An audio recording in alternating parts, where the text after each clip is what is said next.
Anthropocentrism regards humans as separate and superior to nature, and holds that human life has intrinsic value while other entities, including animals and plants, are resources that may justifiably be exploited for the benefit of humankind. Anthropocentrism is the belief that value is human-centered and the all other beings are means to human ends. According to Simpson et al. 2015, they believe that humans are the most significant species on the planet and has a value because it serves their interests. And also, anthropocentrism implies that only those actions that have humans as beneficiary are deemed worthwhile or significant.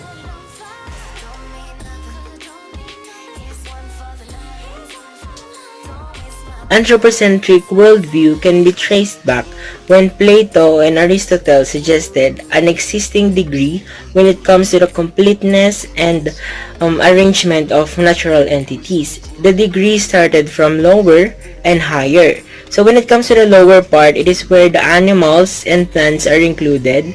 And when it comes to the superior part or the higher part, it is where the humans are included because they are all intelligent.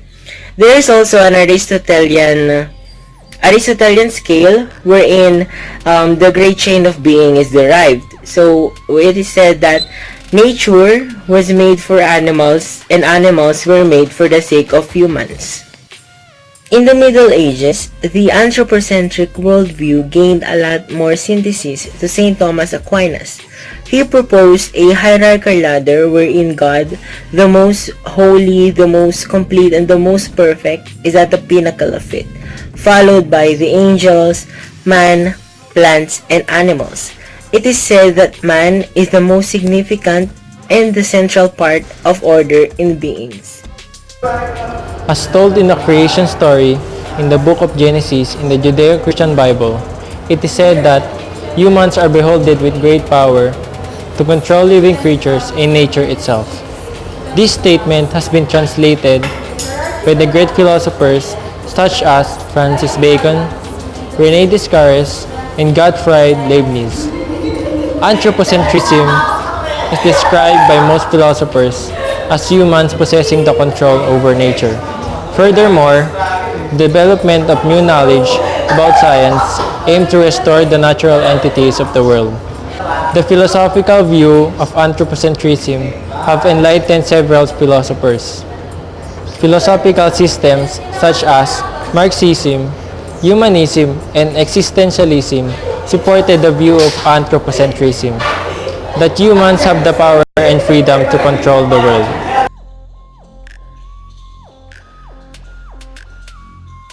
The great chain of being. The so-called great chain of being justifies the anthropocentric view, also known as scala nature. The great chain of being implies a structure composed of a great number of hierarchical beings, from the most basic and foundational elements up to the highest perfection. This notion can be traced back to the philosophy of Plato and Aristotle, who saw degrees of completeness and arrangement of all natural entities in a single scale of.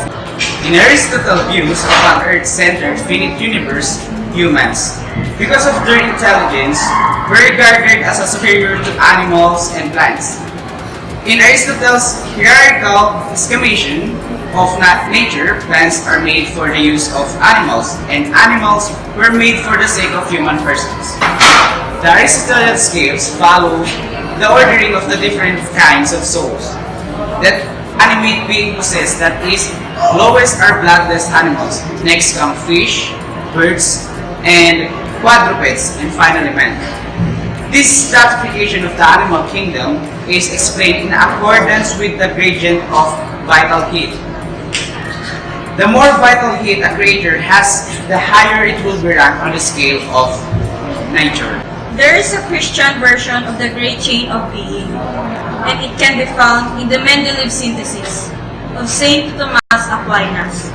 The hierarchical ladder presented by Aquinas, at the peak is a transcendent God, followed by angel, human persons, Down to animals, plants, and inanimate entities, in this Mendeleev synthesis, humans are highly significant and central to the grand scheme of things.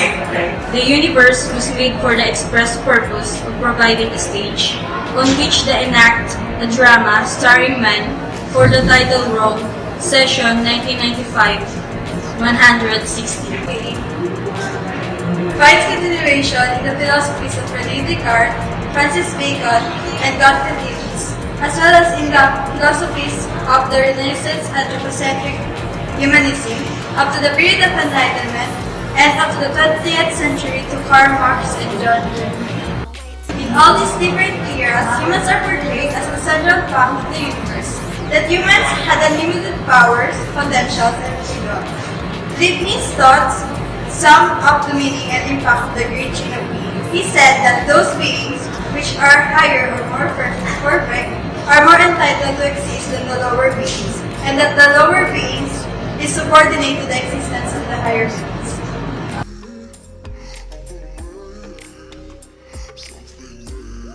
The context of valuing things may differ on how people tries to emphasize certain objects. That also affects them on the way on how we treat it. In the utilitarian sense, recognizes instrumental value, yet sees intrinsic value in an opposite way. Intrinsic value or inherent describes how people only sees the utility of a subject because it has the right to exist. According to John Muir, 1994, some things doesn't have a value unless a human person attach a certain value on it that gives importance. Example is, humans only values animals because they have their own life needed to be processed, which didn't give any services or affections to us, yet given an accepted value. From the word instrumental, it refers to an object or instrument. Instrumental value is the significance of a particular object in terms of the service it can do to provide and aid human needs. In short, it is up to us if something has a value.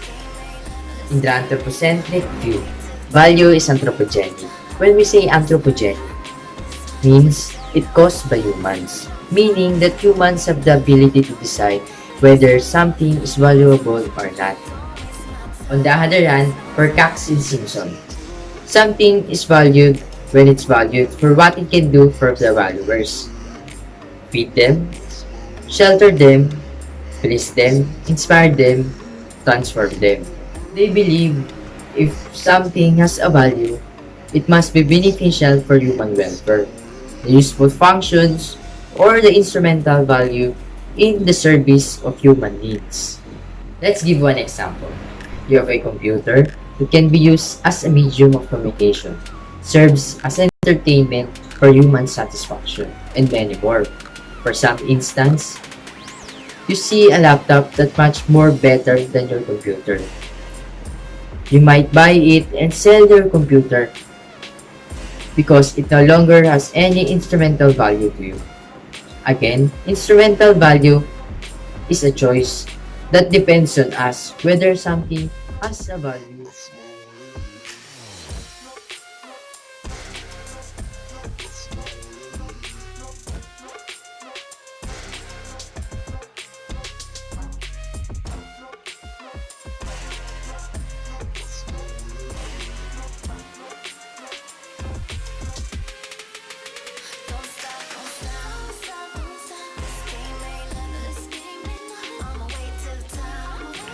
And now we will discuss the cause of anthropocentric view.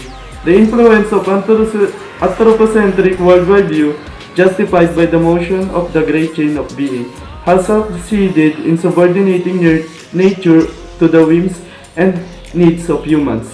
As the impact of environmental crisis has become increasingly evident, it helps to situate this human-centered way in the context of the pressing environmental crisis. Destruction of water ecosystem.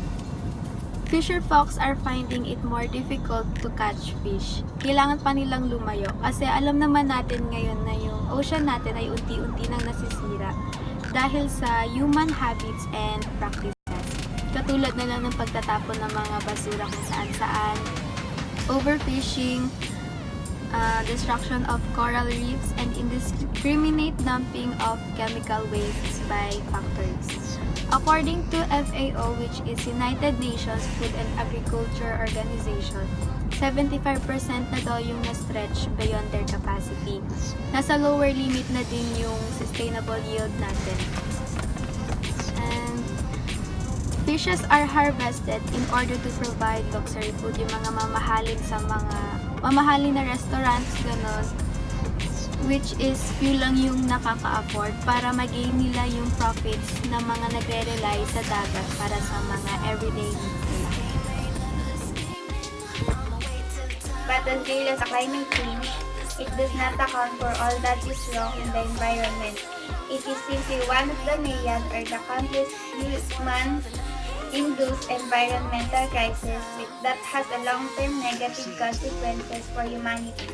According to Filipino environmentalist Angelina P. Galang, 2009, because of humans' overuse or overutilization of Earth resources, various species tend to be extinct, such as the degradation and alteration or the change of ecosystem, either good or bad, and the flattening of mountains and the reclamation of land from seas, or the process of creating land from oceans, river beds or lake beds, and the release of enormous amount or huge quantity of waste to the atmosphere, hydrosphere, and lithosphere, thus staining their carrying capacity.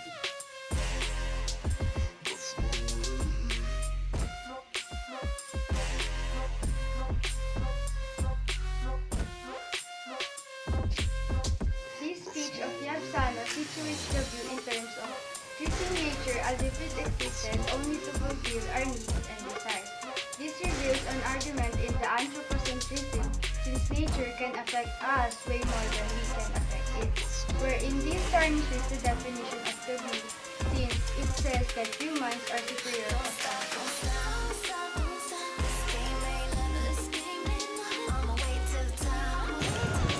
The anthropogenic interference of humans can lead to the destruction of water ecosystem. The destruction of the water ecosystem can cause by dumping waste of chemical in the ocean, overfishing, and destruction of coral reefs. Fisher folks who rely on the biodiversity of the water can lead into the scarcity and loss of livelihood. Commercial fishing boats sail 1,000 miles away, moving place to place, plundering reefs to reefs, harvesting species near in extinction to gain profits every day.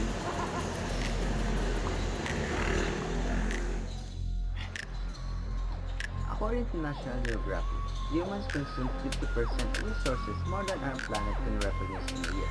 That is equivalent to 1.5 planets per year, and if this continues, by 2030, humans will use the equivalent of 2 planets each year. Anthropogenic interference or the environmental pollution caused by humans are at fault for causing imbalances in the environment. SANOS 2013 proclaimed that disasters like Typhoon Haya must not be called natural disasters. He said that it is natural when superstorms became too common in our lives. He also pointed out that extreme weather conditions are the result of our pursuit of economic growth and unsustainable consumption that has altered the climate.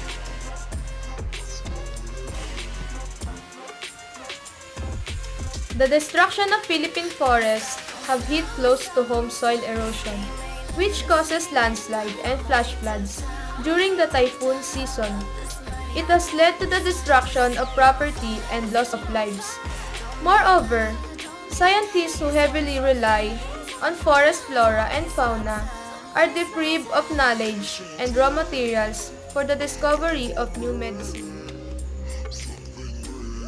Sean McDuff pointed out to his book, which entitled The Death of Life, that the consequences of a reductionist view of the environment as an instrument is at the disposal of human hands.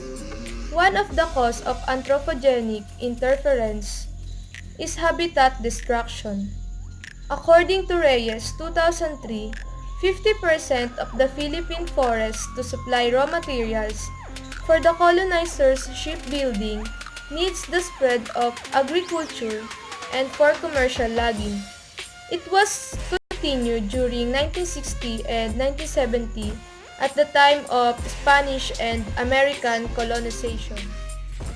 However, even the poor people are partially to be blamed, killing the goose that lays golden eggs. So, to speak out, if they resort to dynamite and cyanide fishing, which consequently destroy the precious and essential coral reefs that serves as the breeding grounds for the fish. The commercialization of water ecosystem has also deforested mangrove trees, which are vital to the aquatic marine resources because, like corals, mangroves serves as the breeding grounds or nurseries of the aquatic animals. Unfortunately, mangroves are being cut to give way to construction of fish ponds, shrimp farms, hotels, and houses. The Philippine Biodiversity Conservation Priorities, or PBCP, reports that in the last 30 years, miles and miles of mangrove trees are deforested, not only in the Philippines, but also the neighborhood countries as well. Over a long haul, the destruction of mangrove forests left coastlines effectively dead and consequently many fishermen are being affected.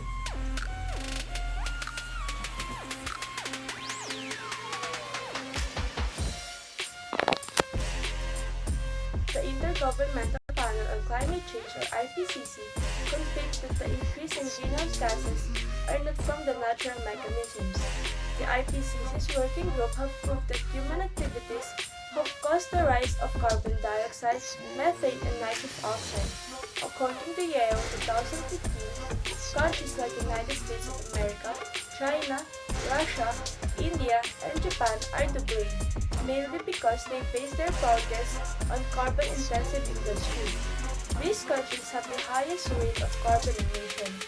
Furthermore, Qatar, Kuwait, United Arab Emirates, Denmark, and United States are the countries that occupy the top spots on Earth's biocapacity. All of these countries consume the Earth's resources more than any nation in the world and emits greenhouse gases.